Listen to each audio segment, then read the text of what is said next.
Hey everyone, it's Coach Jason. Hope you're doing well. So, right now we are in April of 2020, and due to what's been going on, a lot of spring races have almost all spring races have been canceled, and even some fall races have already been canceled. So, if you were training for a half marathon this spring and a marathon in the fall, or a marathon this spring and fall, or a half marathon this spring and fall, it's thrown everything out of whack, unfortunately, and the opportunities to test your fitness and race have not been there. And that can be frustrating, even discouraging. And so what I want to do today is I want to give you a 4-week cycle of training that you can repeat, okay? One of the things that I notice with a lot of marathon people that I coach is they're not used to speed development and, dropping things down and training faster for a little while, because it does help with your running economy. It helps make you more effective, more efficient runner. So I have a plan or a program that it's a 4-week repeatable cycle that you could do, let's say, for the next 8 weeks.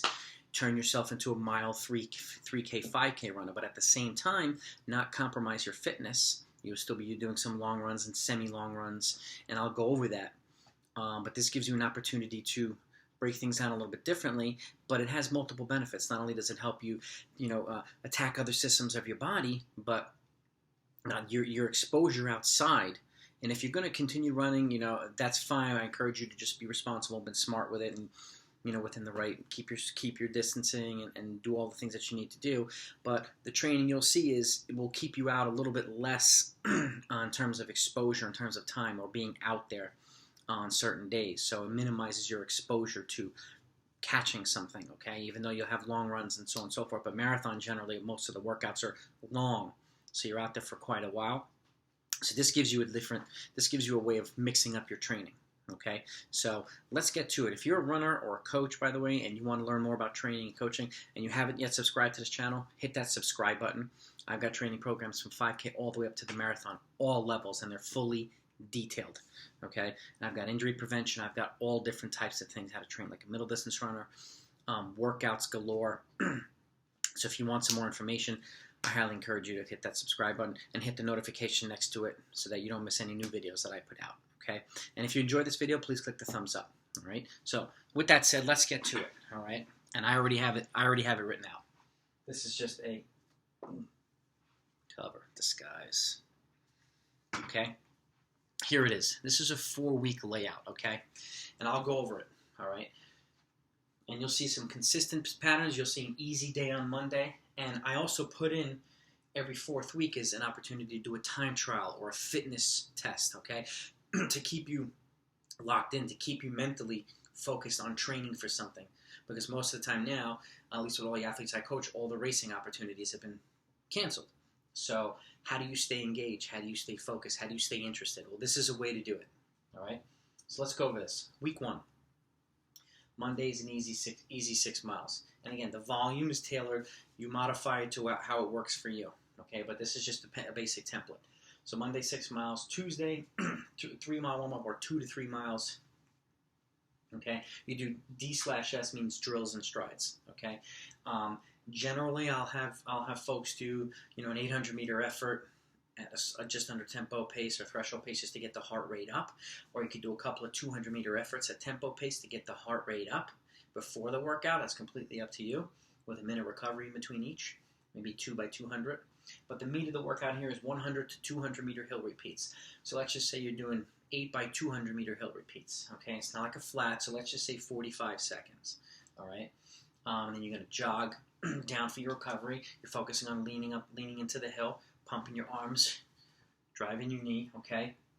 Focusing on good economy. Now, when you lean into the hill, your body still remains upright, okay? So it's not like this.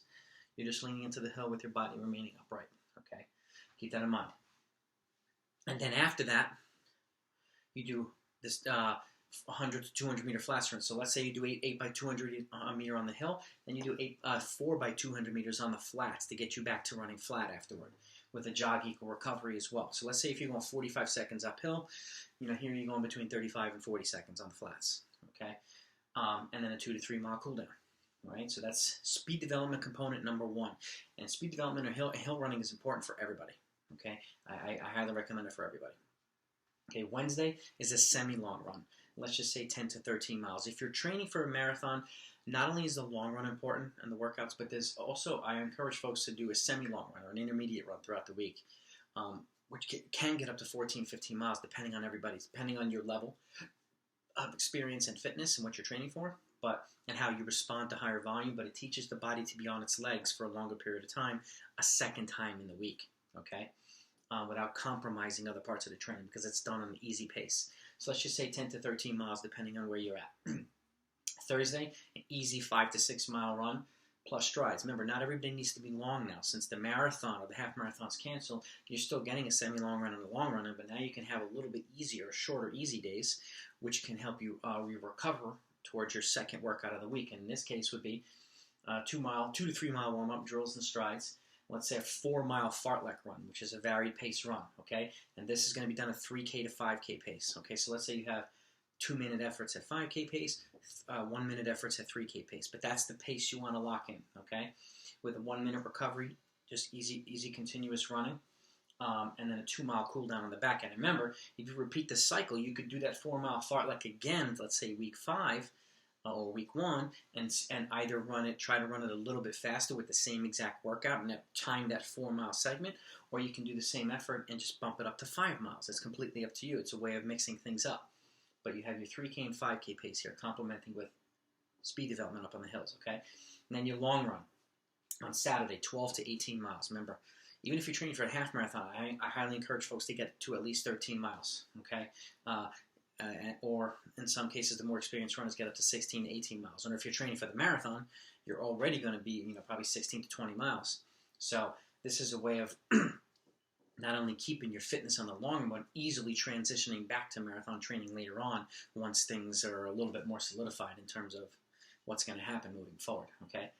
Sunday's an off day, okay? I do an off day every other week, okay? But again, if you're running 5 days a week, you modify the training to work for you as well, okay?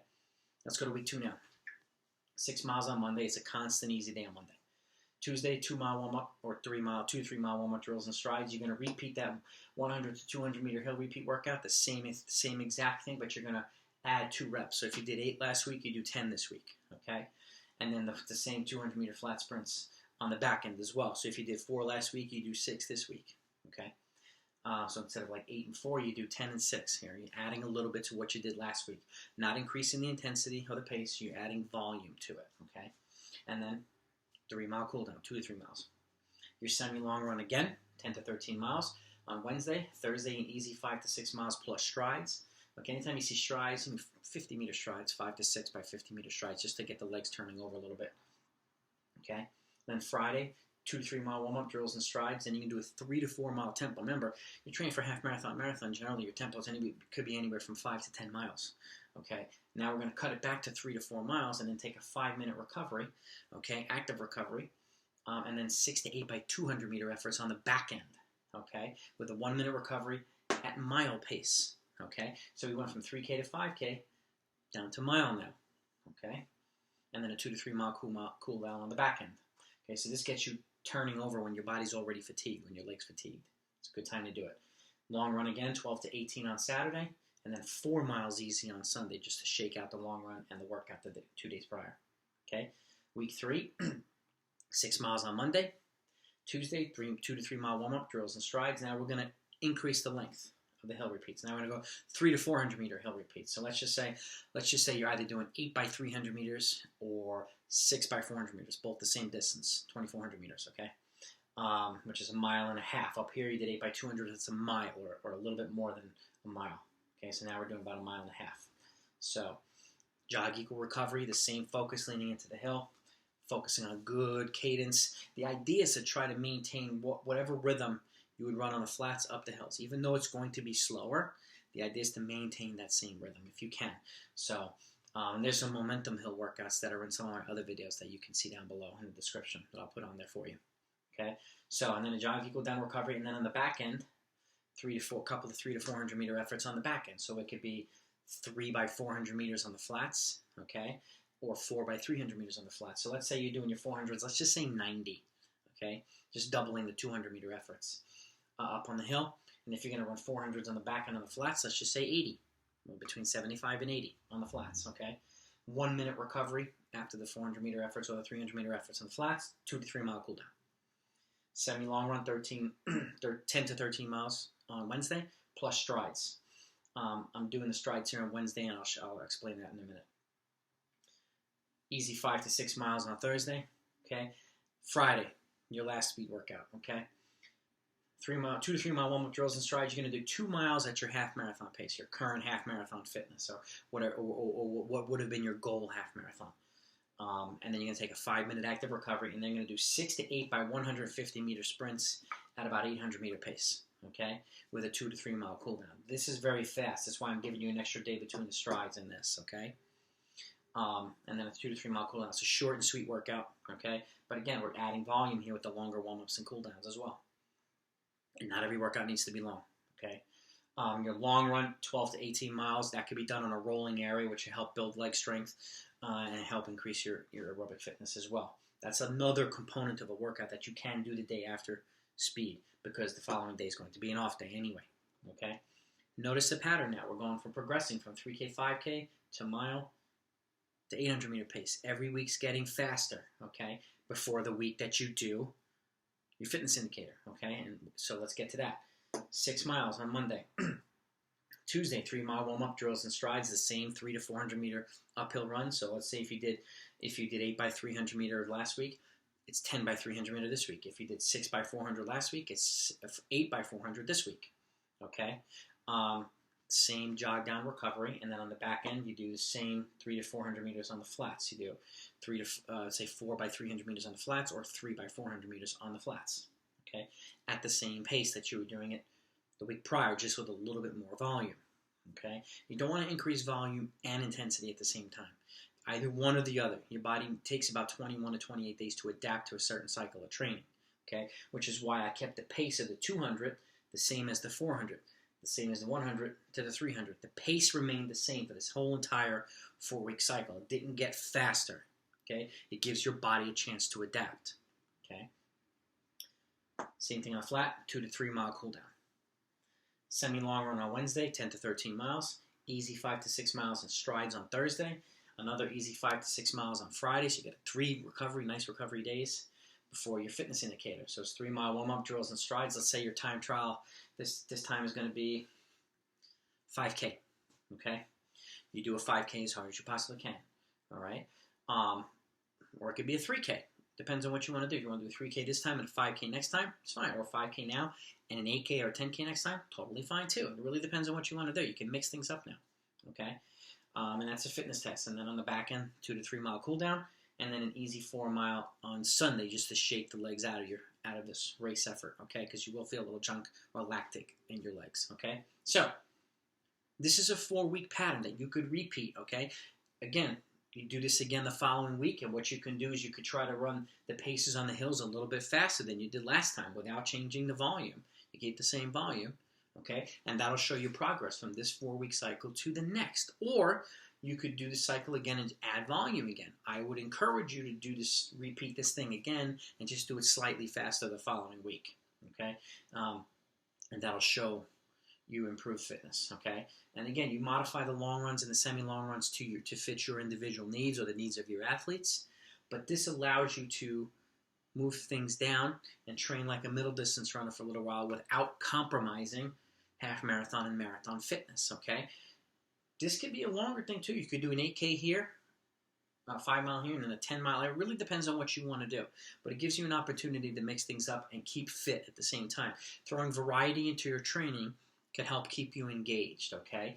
And again, training at these faster paces is going to help you tenfold. It's going to help you become a much more effective runner. But the faster you become on the shorter races, the better you're going to become in the longer races, okay? And vice versa, okay? And the stronger you get in the longer races, it'll help in turn with the shorter races. You're building speed through strength, and you're also building strength through speed, okay? It allows you to kind of do both, okay? So here's a cycle. Let me know what you think. If you have any ideas of your own, put them in the comments down below. If you have questions, put them in the comments down below. I'd be more than happy to answer them, okay? I am a USATF certified track and field coach, and I have coached at the high school, collegiate, and post-collegiate level. I was an NCAA collegiate competitor as well, and a post-collegiate competitor. And you'll see a lot of my training videos down below. And And again, your feedback is more than welcome. If you want me to put a specific video out that I don't already have, put them in the comments down below. And if you enjoyed this, hit that thumbs up, okay? And I hope this gives you a little bit of variety and comfort during this time right now where there's a lot of uncertainty because of what's going on. This can at least give you something stable to lock into and something to enjoy. So let me know what you think, and I'll talk to you next time.